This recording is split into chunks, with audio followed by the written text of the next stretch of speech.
The rain lashed down, a furious torrent that turned the streets of Glasgow into raging rivers.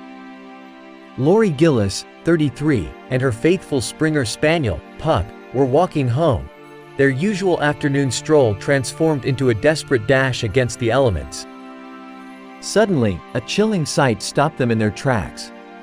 A car, submerged in floodwater, was stranded in the middle of the road. Two women huddled inside, their faces pale with fear, the water creeping higher with each passing second. "We have to help them," Laurie exclaimed, her voice barely audible above the roar of the storm.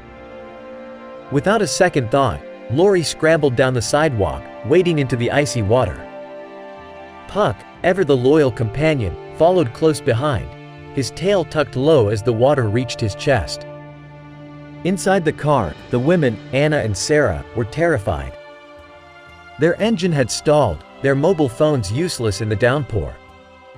They were trapped, with the water rising alarmingly fast. Laurie reached the car, her heart pounding. "Don't worry," she shouted, her voice barely audible over the storm. "We're going to get you out." Anna and Sarah, their voices trembling, confirmed their doors were locked. The water was already above their knees. They could see the fear in Laurie's eyes as she fought against the surging current, trying to open the car door. Suddenly, a furry head appeared at the edge of the window. Puck, ever the resourceful companion, had found a way to get to the car. With a determined bark, he pushed his head through the partially open window, his wet, brown eyes filled with concern. "He's trying to open the door." Anna gasped, her voice filled with amazement. Inspired, Laurie grabbed the car door handle, using all her strength to pull. The door creaked open, revealing the terrified faces of the women. As the women scrambled out, the water continued to rise. Laurie quickly realized they needed to move the car. The floodwaters were rising dangerously, and the car could be swept away at any moment. With the women safe on the sidewalk, Laurie turned to the car, her mind racing. How could she possibly move it? It was heavy, and the water was already at her waist. Then, she saw it.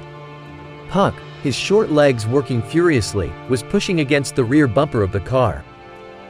His wet fur bristled with determination, his barks a constant encouragement.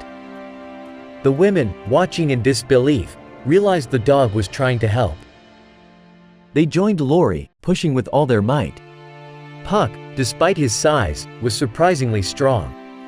He was a force of nature, his small body pushing with all its might, his brown eyes gleaming with resolve.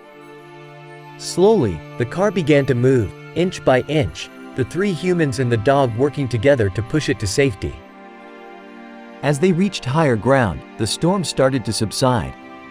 The water began to recede, revealing the havoc it had wreaked. Laurie looked at Puck, his head cocked, his tongue lolling out, exhausted but triumphant. He had saved the women. He had saved them all.